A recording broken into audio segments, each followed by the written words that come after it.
శ్రీ సత్యసాయి జిల్లా హిందూపురం పట్టణం APSRTC depot ఎదుట తమ సమస్యలను పరిష్కరించాలని ఏపీఎస్ఆర్టీసీ కార్మికులు ధర్నా నిర్వహించారు. ఏపీ పీటీడీ ఎంప్లాయీస్ యూనియన్ సౌజన్యంతో జూలై 4-5 తారీఖులో హిందూపురం ఆర్టీసీ డిపో ఎదుట ధర్నాలు చేపడతామని వెల్లడించారు. ఏపీఎస్ఆర్టీసీ కార్మికులు ఎదుర్కొంటున్న సమస్యలను వెంటనే పరిష్కరించాలని నినాదాలు చేశారు. ఈ సందర్భంగా ముఖ్యమంత్రి వద్ద ఉన్న పదోన్నతుల ఫైల్కు వెంటనే అనుమతులు ఇవ్వాలి, ఎలక్ట్రికల్ బస్సులను ఆర్టీసీ సిబ్బందితో నడపాలి మరియు కార్మికుల యొక్క 18 సమస్యలను వెంటనే పరిష్కరించాలని డిమాండ్ చేస్తూ ధర్నా నిర్వహించారు. ఈ కార్యక్రమంలో పెద్ద ఎత్తున ఏపీఎస్ఆర్టీసీ కార్మికులు పాల్గొన్నారు. ఏపీ పీటీడీ ఎంప్లాయీస్ యూనియన్ రాష్ట్ర కమిటీ పిలుపు మేరకు రాష్ట్ర వ్యాప్తంగా 129 డిపోలు, 4 నాన్ ఆపరేషన్ యూనిట్లలో ఈరోజు రాష్ట్ర వ్యాప్తంగా ఉన్న సమస్యలపైన గేట్ మీటింగ్ నిర్వహిస్తున్నాం. ప్రధానంగా అపరిశుభ్రంగా ఉన్న దాదాపు 30 సమస్యలపైన ఈరోజు మేము ధర్నా నిర్వహిస్తున్నాం. ప్రధానంగా ఆర్టీసీ ప్రభుత్వంలో విలీనమైన తర్వాత ప్రమోషన్లు ఆగిపోయినాయి. వెంటనే ప్రమోషన్లు ఇవ్వాలని ఎంప్లాయీస్ యూనియన్ డిమాండ్ చేస్తుంది.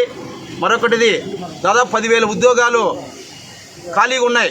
వెంటనే ఖాళీలు అన్నీ గుర్తించి అన్ని కేటగిరీలోన భర్తీ చేయాలని ఏపీపీటీడీ ఎంప్లాయీస్ యూనియన్ ప్రధానంగా డిమాండ్ చేస్తుంది.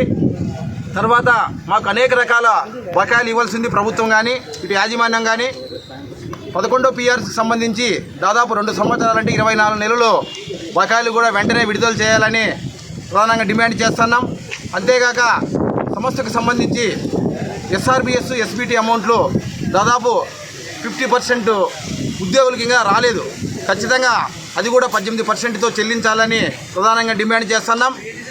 ఆర్టీసీ ప్రభుత్వంలో విలీనమైనాక EHS పథకం మాకైతే సరిగా అమలు కాలేదు. కేవలం అమౌంట్ మాత్రం 225 రూపాయలు ప్రతి నెల మా జీతంలో రికవర్ చేస్తున్నప్పటికీ మాకైతే న్యాయం జరగలేదు. అందువల్ల మా ఉద్యోగాలు మిగతా ఉద్యోగుల కంటే భిన్నంగా ఉంటుంది కాబట్టి మాకు వైద్య సౌకర్యాలు గతంలో ఆర్టీసీలో ఏ విధంగా రెఫరల్ హాస్పిటల్కి పంపించి వైద్యం చేయిస్తున్నారో అలాగే చేయాలని డిమాండ్ చేస్తున్నాం.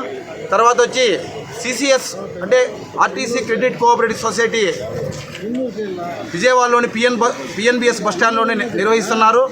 కానీ NMEకి సంబంధించిన మేనేజ్మెంట్ కమిటీ బయట ఎక్కడో ప్రైవేట్ బిల్డింగ్లో 4 కోట్లు పెట్టుకొని అక్కడ తరలించాలనే వాళ్ళ నిర్ణయాన్ని మేము పూర్తిగా వ్యతిరేకిస్తున్నాం. CCS ఆఫీసు హెడ్ ఆఫీస్లో నిర్వహించాలని ప్రధానంగా డిమాండ్ చేస్తున్నాం. అంతేకాక తర్వాత ఈ లోన్ పైన ఎడ్యుకేషన్ లోన్ కానీ షార్ట్ టర్మ్ లోన్ పైన ఇన్సూరెన్స్ సంబంధించి గతంలో 1.5% రికవర్ చేసేవాళ్ళు. కానీ NME మేనేజ్మెంట్ కమిటీకి వచ్చినాక దాన్ని 1% పెంచి 2.5 చేశారు. కాబట్టి ఆ 1% తగ్గించి 1.5 చేయాలని డిమాండ్ చేస్తున్నాం.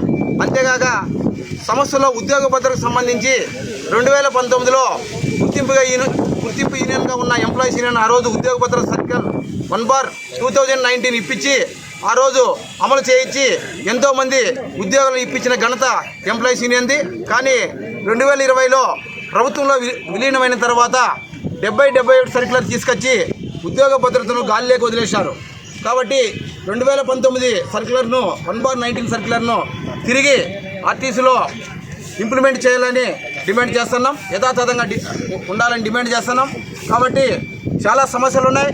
ప్రభుత్వం కానీ యాజమాన్యం కానీ చొరవ చూపించి ఈ సమస్యలన్నీ పరిష్కరించి ఆర్టీసీ ఉద్యోగుల్లో ఉన్న అభద్రభావాన్ని తొలగించాలని ప్రభుత్వాన్ని యాజమాన్యాన్ని మేము ఏపీపీటీడీ ఎంప్లాయీస్ డిమాండ్ చేస్తాం సార్.